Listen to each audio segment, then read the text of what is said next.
ನಿರ್ಣಯ ಪ್ರಾಧಿಕಾರ ನಿರ್ಣಯ 3 ಭೂ ಸ್ವಾಧೀನಪಡಿಸದೆ ಉಪಯೋಗಿಸಿಕೊಂಡಿರುವಂತಹ ಪ್ರಕರಣಗಳಲ್ಲಿ ಭೂ ಪರಿಹಾರದ ರೂಪದಲ್ಲಿ ಪರಿಹಾರವಾಗಿ ಅಭಿವೃದ್ಧಿಪಡಿಸಿದ ಒಟ್ಟು ವಿಸ್ತೀರ್ಣದ ಪೈಕಿ 50 ವಿಸ್ತೀರ್ಣದ ಅಭಿವೃದ್ಧಿಪಡಿಸಿದ ಜಾಗವನ್ನು ಒಪ್ಪುವ ಪ್ರಕರಣಗಳಲ್ಲಿ ನೀಡಲು ತೀರ್ಮಾನಿಸಲಾಯಿತು. ಒಪ್ಪುವ ಜಾಗದಲ್ಲಿ 50 ಯಾರು ಒಪ್ಕೋತಾರೆ ಅವರು ಕೊಡೋದು.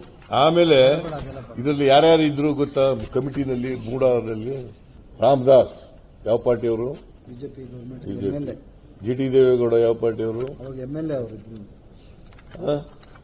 ಆಮೇಲೆ ನಾಗೇಂದ್ರ ಯಾವ ಪಾರ್ಟಿಯವರು? ಬಿಜೆಪಿಯವರು. ಎ ರಾಮದಾಸ್ ಬಿಜೆಪಿಯವರು.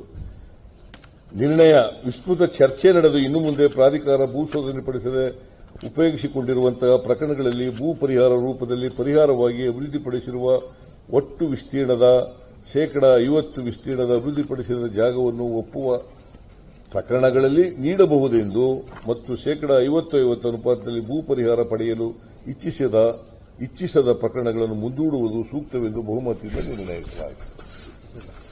ಅವರೇ ಮಾಡಿರೋದು. ಆಮೇಲೆ ಈ ನಿರ್ಣಯದ ಪ್ರಕಾರ 909 ನಿವೇಶನಗಳು ಹಂಚಿಕೆಯಾಗಿರುತ್ತವೆ. 50-50 ನಲ್ಲಿ 909 ನಿವೇಶನಗಳು ಹಂಚಿಕೆಯಾಗಿರುತ್ತವೆ. ಆಮೇಲೆ ಪ್ರೋತ್ಸಾಹ ನಿವೇಶನಗಳಲ್ಲಿ 310 ನಿವೇಶನಗಳು ಹಂಚಲಾಗಿರುತ್ತದೆ. ಬದಲಿ ನಿವೇಶನ ರೂಪದಲ್ಲಿ 109 ನಿವೇಶನಗಳನ್ನು ಹಂಚಲಾಗಿರುತ್ತದೆ. ಒಟ್ಟು 1328 ನಿವೇಶನಗಳನ್ನು ಪ್ರಾಧಿಕಾರ ದಿನಾಂಕ 20/11/2020 ಸಭೆಯ ನಿರ್ಣಯದ ಹಂಚಲಾಗಿರುತ್ತದೆ. ಒಂದು ಅಕ್ವಿಷನ್ ಮಾಡಿಕೊಂಡು ಆ ಜಮೀನಿಗೆ 50-50 ಕೊಡೋದು, ಒಂದು ಬದಲಿ ಇದು ಕೊಡೋದು, ಅಥವಾ ನಿವೇಶನಗಳಿಗೆ ಬದಲಿ ನಿವೇಶನ ಕೊಡೋದು 50-50 ಕೊಡೋದು. ಅಕ್ವೈರ್ ಮಾಡ್ಕೊಳ್ಳದೆ ಸೈಟ್ ಮಾಡಿ ಹಂಚಿಬಿಟ್ಟಿದ್ದಾರಲ್ಲ ಅವ್ರಿಗೂ 50-50 ಕೊಡೋದು ಅಂತ ತೀರ್ಮಾನ. ನಮಗೆ ನಾವು ಇಂಥ ಜಾಗದಲ್ಲಿ ಕೊಡಿ ಅಂತ ಕೇಳಿಲ್ಲ, ಅವ್ರು ಕೊಟ್ಟಿದ್ದಾರೆ ಅಲ್ವಾ.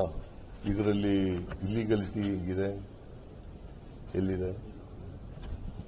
ಎಲ್ಲ ಎ ರಾಮದಾಸ್, ಜಿಟಿ ದೇವೇಗೌಡ, ಭರ್ತಿ ಬೇಗೌಡ, ನಾಗೇಂದ್ರ ಇವರೆಲ್ಲ ಇದ್ದಂತ ಸಭೆ. ಎಲ್ಲ ಪಾರ್ಟಿಯವರು ಇದ್ದಾರೆ ಅಫ್ಕೋರ್ಸ್. ಒಟ್ಟು 175 ಸೈಟ್ಗಳನ್ನು ಕೊಟ್ಟಿದ್ದಾರೆ. 125 ವಿಜಯನಗರ ಬಡಾವಣೆಯಲ್ಲಿ ಕೊಟ್ಟಿದ್ದಾರೆ. ಇದು ಒಂದೇ ಅಲ್ಲ, ವಿಜಯನಗರದ ಬಡಾವಣೆಯಲ್ಲಿ ಬೇರೆ ಬೇರೆಯವರು ಸೈಟ್ಗಳನ್ನು ಕೂಡ ಕೊಟ್ಟಿದ್ದಾರೆ. ಅಲ್ಲಿ ನಮಗೂ ಕೊಟ್ಟಿದ್ದಾರೆ ಅಷ್ಟೇ. ಮತ್ತೆ ವಾಟ್ ಈಸ್ ರಾಂಗ್? ಮೂಡಾದವರು ಅದು ಅಟಾನಮಸ್ ಬಾಡಿ ಅಲ್ವಾ, ಅವ್ರಿಗೆ ಮಾಡಿದ್ರೆ ಇದರಲ್ಲಿ ನನ್ನದಾಗಲಿ, ನನ್ನ ಹೆಂಡತಿದಾಗಲಿ, ನನ್ನ ಬಾಮಹಿದಾಗಲಿ ಪಾತ್ರ ಇದೆಯಾ? ಹೇಳಿ ನೀವೇ. ನಂದಾಗಲಿ, ನನ್ನ ಹೆಂಡತಿದಾಗಲಿ, ನನ್ನ ಬಾಮಹಿದ, ನಮ್ಮ ಜಮೀನನ್ನ ನೀವು ತಕೊಂಡು ಸೈಟ್ ಮಾಡಿ ಹಂಚ್ಬಿಟ್ಟು ಬೇರೆಯವ್ರಿಗೆ ಹೆಂಗ್ ಕೊಟ್ಟಿದ್ದೀರಿ ಹಂಗೆ ಕೊಡಿ ಅಂತ ಹೇಳಿ ಕೊಟ್ಟಿದ್ದಾರೆ ಅಷ್ಟೇ. ಅದು ನಾವು ಮಾಡಿರೋದು ತಪ್ಪು ಅಂತ ಮೂಡ ಒಪ್ಕೊಂಡು ಮಾಡಿರೋದು. ಇದರಲ್ಲಿ ಅಕ್ರಮ ಏನಿದೆ, ಇಲ್ಲಿಗಾಲಿಟಿ ಏನಿದೆ? So absolutely my role is not there. ಮತ್ತೆ ಟೋಟಲಿ ಲೀಗಲ್, ಅಬ್ಸಲ್ಯೂಟ್ಲಿ ಲೀಗಲ್.